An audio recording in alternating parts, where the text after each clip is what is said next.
All right, day 162 of 365 days towards racial change. My name is Tomlin's Nyback. We're here talking about black issues in America, elements of slavery, whether it persists, continues on. Will blacks um, be always underneath and unequal into perpetuity? We're looking at the issue from historical angles. Oh, economics. We'll throw in religion. We'll even throw some story time at you, some fictional illustrations of the dynamics between whites and blacks. Um, and are those elements still persisting, still apparent today in America's society? Two major thoughts have grown upon me that I'd like to stress here in their opening introductions here at Racial Change. First thought is for the black mind. Is the black mind still conditioned as a slave? Oh, is it still so malleable by a white society, as society created by whites, for whites, administered by whites? I think we can find a lot of arguments there and grounds for debate. Stick around, you'll know what side of the line I land on. Second side of the same coin is for the white mind. Do white people have a privilege, a sense of entitlement over a people? Not just moving in and out amongst the world. Um, it seems like white people are, well, they're just in such control over the planet, you know. But over the people, do they just have a sense of entitlement, like, and not so purposeful, but so ingrained? I know I've had experiences, where I'm trying to tell some white counterparts or some white establishment my issues or try to get something done, and um, they look at me as though I'm some kind of alien, as though I have no right offering original thoughts or corrections to a situation. It's interesting to see it crop up at times when I really need, some process or some venture to move along. Yet sometimes I encounter white barriers. You know, it's not all that consistent. I guess my grayness and my age is starting to be a factor. Uh, but there again, look at how long the majority of blacks have to toil to kind of reach their purpose, their potential in America versus white folks. White folks seem to get it. And like I said, it's a white system for whites, administered by whites. America is not the all-inclusive nation that it promotes itself to the world as. That's just not the truth. Not the truth by any means. And so we explore a whole lot of things, issues to get to that. Today we're going to talk about land ownership and tease out some interesting facts on that issue. And now my second thought is for financial literacy among black folks. Oh, do we understand business models, creating a business, various trusts, land trusts, living trusts? Do we understand? There's people at their business entities, and their people are relatively untouchable because they've created barriers and layers to their liability. Some black people don't understand that. Do we understand what having what really having a business means? Who knows what how that works? Do we understand that? Do we talk around the coffee table about that? How do we structure that conversation as black folks? I know white folks have that conversation. They're light years ahead um, about managing money, um, vehicles to fight inflation, understanding how to avoid, working themselves to the bone into perpetuity in this life. You know, I'm learning this stuff so much later in life. I was just musing to myself the other day. I would have made some different decisions had I known I was going to live this long. Um, but my longevity did not factor into some of the decisions I made in life. It really would have. So, those kind of conversations, understanding international monetary policies, just some fundamentals. So I know when I take my dollar out of my pocket and I'm buying goods from a land, you know, is that land my ally? Um, you know, what's the uh, does that money recirculate back to my community, to me in general? Is it an investment? If I had a home, would I understand it as an investment or um, a liability? Right? Do black people know the difference? Having just uh, parceled out a piece of land that's just sitting there doing nothing. Well, that may be a liability. You know, it's not generating income in real time consistently. Therefore, if it did that, then maybe it'd be an asset. But if it's just something I'm going to use, maybe to retire on, sell and downsize later in life, well, I'd question its function as an asset. Very, you know, very cloud. There's arguments ongoing about that, but now that I've gotten some financial literacy, some financial terms, ideas under my belt, um, I know what I would do, how I would configure that potential resource. I am inspired by a man named Dr. Claude Anderson. He wrote three excellent works and more, but I just have three of his books that we reference. It's a plenty for a year to really go through his resources microscopically.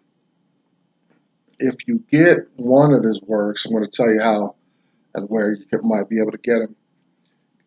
Get this one first. A Black History Reader, 101 Questions You Never Thought to Ask. Uh, it'll give you a good cross section of history, policies, attitudes um, that have black people in the position there is. And also think about, do you believe black people are vulnerable, um, still mistreated, and um, at a disadvantage in the nation and the world? First, you get there. I won't say you have to be there to take advantage of what I'm doing. This is a personal project. I'm not paid, or I don't even know Dr. Anderson. He's still alive, I think. But I don't even know Dr. Anderson. I just believe in what the work he's done. Um, but if you're on the fence about whether black people need to um, get some concessions and need to work harder to secure a better life in America, then stick around and hear some of these arguments that Dr. Anderson brings out. I bring out a lot of my own personal experience and stories as well. Also, Black labor, white wealth, search for economic power and justice. We are in this resource today. This is our third day of it. Maybe we'll get back to story time. I don't know. We're all over the map on here. There's no chronological curriculum as you might find in college or something like that. And finally, Dr. Anderson's national plan to empower Black America. Those are some steps to um, focusing resources and elevating the Black community collectively through various means. We also look at that resource as well. Behind me, you'll see hashtag us too. You'll find Black women there uh, supporting each other, conversing. I think that's Facebook. I don't go there much. Believe it or not, I'm really not an online person like that. Check out Black Enough, BLAGGENUF, kind of a Black Facebook. More support, ideas going on there back and forth. Um, you can find Dr. Anderson's work and his staff at powernomics.com and the Heritage Institute in Washington, D.C. If you can't find your flavor here on the internet, which that'd be hard to do, not to find your voice here, so to find at least one other person like-minded as yourself, do what I did. Start your own little project and then see where it goes. This project has put me in touch with a great an event, Inclusion and Diversity Summit in October. Huge project that I'm looking forward to sharing with. It's incredible to have the opportunity.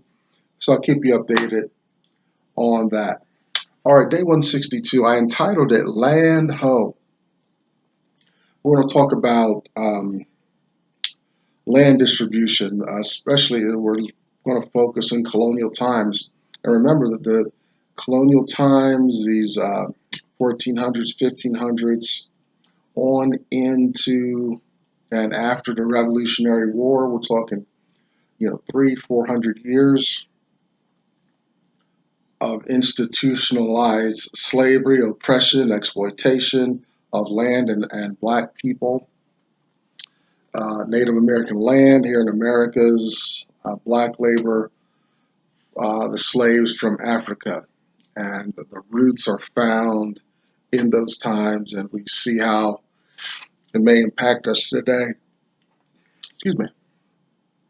Um, so this section in Black Labor, White Wealth, page 123 is where we start, is dedicated to talking about this free land from the Native Americans, just usurped and taken, and that free Black labor. Now, it was a little conflict in values. The white Europeans, they just didn't want the land for kind of religious and semi-agricultural um, interest. They wanted wholesale exploitation of that space and saw it as an opportunity to develop cash crops. The European values was to exploit space. And you see that today. I saw a guy. I was at a seminar, one of these, another kind of, uh, I won't say get rich quick. They emphasize how hard it would work, but all these seminars that are going on today to teach you stuff, and they upsell you and keep upselling you, and you never actually do anything until after you've spent a few $1,000s. It was one of those type of events. Anyway, he said, it was real estate, and real estate is about, it's that land space on the surface, but It's ownership below and it's ownership above. Up in the sky is land ownership. So that's the European values, the way the Europeans handled um, land and being enterprising and all this, you know, from way back, old system, and they don't. Um, that's how that was their purpose and value and reason for living. I'm caught up in this system, born into it, and living. It's interesting that I would even think that I would want to have my own self-determined destiny.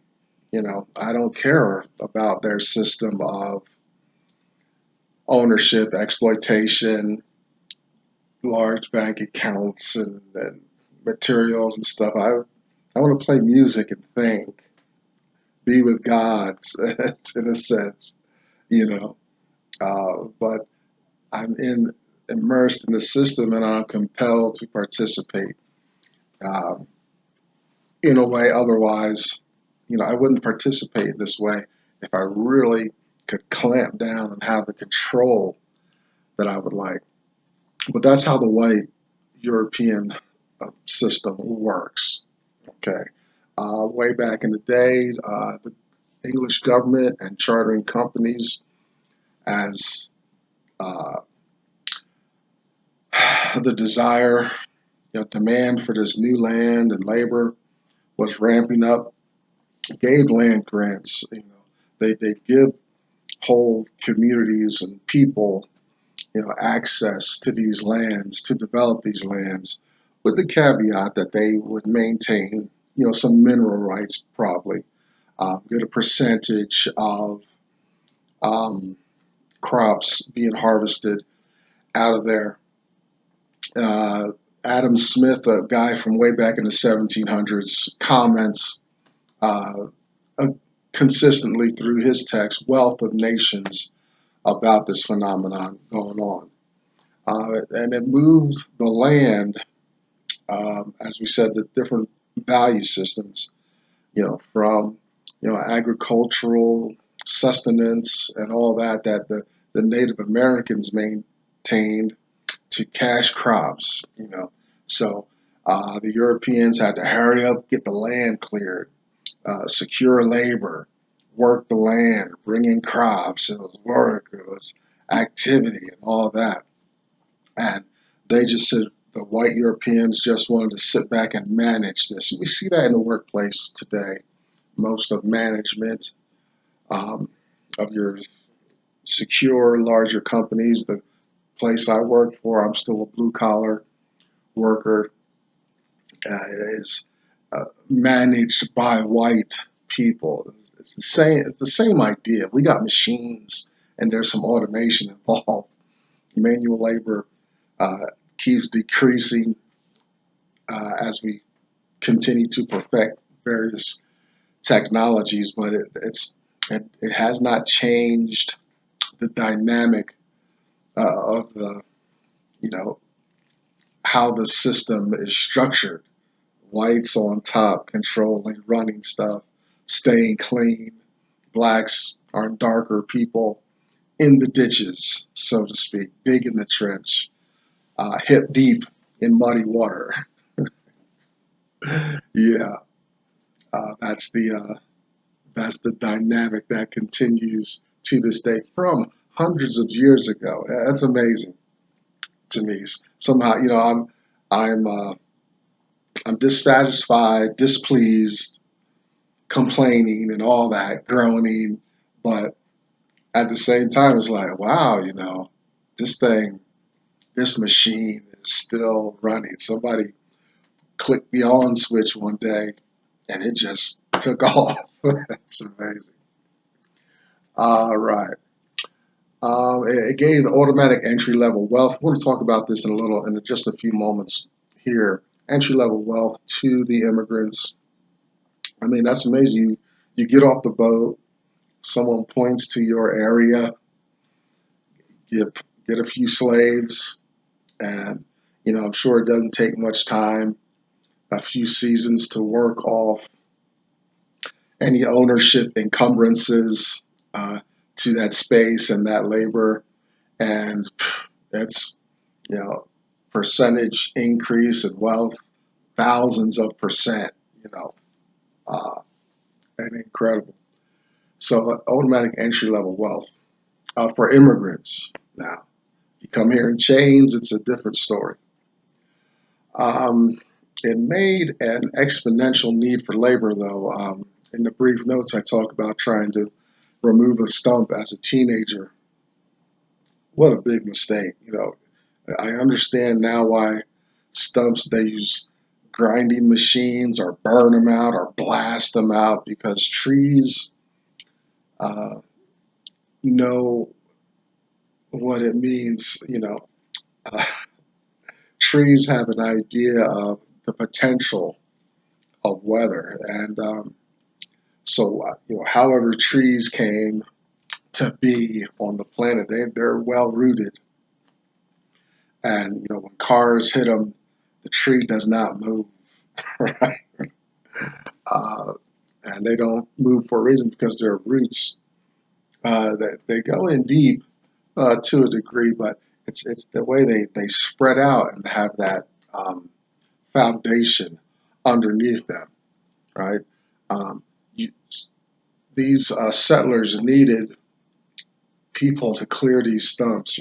Even you look at some black and white movie or television show, you see the guy, he's got two horses, he's got an axe, and he's whipping the horses and trying to rip this tree, this stump out of the ground, and the roots just go on and on and on and forever.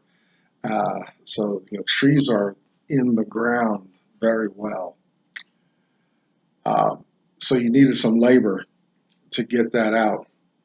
Now, this labor, remember, for the white Europeans, their labor issues were essentially, like, they didn't have this like slave labor, abundant slave labor institution in Europe. It didn't last long. You know, they had indentured servants, serfdom, things like that. You know, Sharecropping type of mechanisms in Europe. So you ain't going to find no Europeans to work for you essentially for free, just fed and clothed, sustained long enough to come the next day, you know, to just kept barely alive to keep coming back to that workspace. So the black free labor was ideal for these white Europeans. So the labor had to be well disciplined, as Dr. Anderson points out. I'm guessing through violence, whippings, brandings, and things like that went on. Non-compensated, they weren't paid fairly for their labor, and it had to be permanent. The they needed to keep that labor there, so they weren't trying to enrich the slave to the point where they could uh, gather up their things and move on. Now, we do have history and evidence of slaves buying their freedom, but that's after decades and decades of saving money, if they could save it and keep it secure. Um, so that had to be the nature of the labor, to clear this land, work the land, bring in crops and harvest. Before the revolution, so at this point, uh, settlers in America were among the wealthiest people in the world.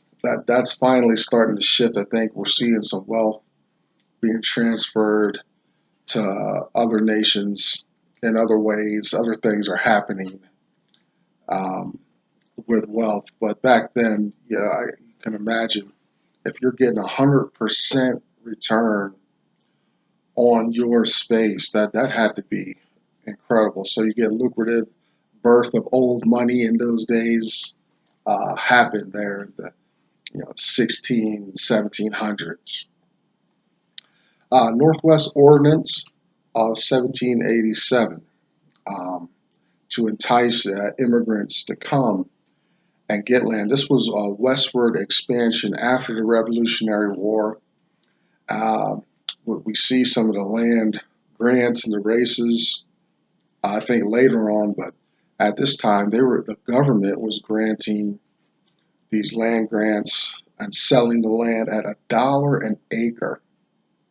Wow, you know, with my few dollars I got in my wallet, I could have maybe 100 acres. You know, I could, you know, carrying around this paper money, I could probably get 100 acres today.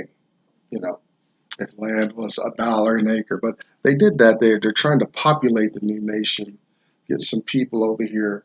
You know, they get look peek over the Appalachians and look westward, and it just goes on and on and on. You know, so that had to get their economic lips salivating uh, quite aggressively, and they needed people to go take that land. They started to fight off the Native Americans, but you know, they were developing the militaries and militias to address that. 3 years later, the naturalization law, we talk about this so occasionally, where the colonies declared that the doors would be open to white immigrants only, meaning the Europeans. Black people, Africans had no, um, obviously, if it's whites only, black people didn't have a whole lot of incentive. And Africa wasn't the commercialized place where um, colonialism was being exported. That was slavery was exported. You know, in Europe, you read papers, hear, get word and stuff, and you come as a guest, immigrant. Not so out of West Africa. You were in chains, abducted, or whatever means, sold by your chiefs and stuff like that, and taken, uh, stacked like cords of wood in the belly of the ship, and escorted over. It wasn't Norwegian cruise lines by any means. You know, I think about the poor individual who was the first one at the bottom underneath. Uh, I bet you there wasn't a good survival rate for the first handful of slaves at the bottom of that ship. They're getting clobbered by feces, vomit from new voyage, bugs, disease. If the boat leaks, you're probably had to be so sad. Come out of there, hold of the ship with all kinds of leprous uh, things going on your skin. Yeah, naturalization law, 1790. So it's no black. There's no black ownership. You look at your black and white westerns from way back. There's no black people in there. The only black that I can remember being in like a old black and white western is Sammy Davis Jr. You know, but blacks had no ownership, no say uh, for the westward expansion. Um, it was also the seeds of a permanent wealth gap between whites and blacks. This idea of land ownership, the land. You hold on to the land, you pass that on from generation to generation. We got old families here in America. I never hear about old money as far as black folks. I'm sure it's out there somewhere. But you talk about old money among white folks, there's definitely some land ownership, some land resources there in uh, old money, old white money. You know, There's a, we'll finish up with this. There is a chart in Dr. Anderson's book about over the millions of acres that were, um, the area of the continental United States, at least at that time, where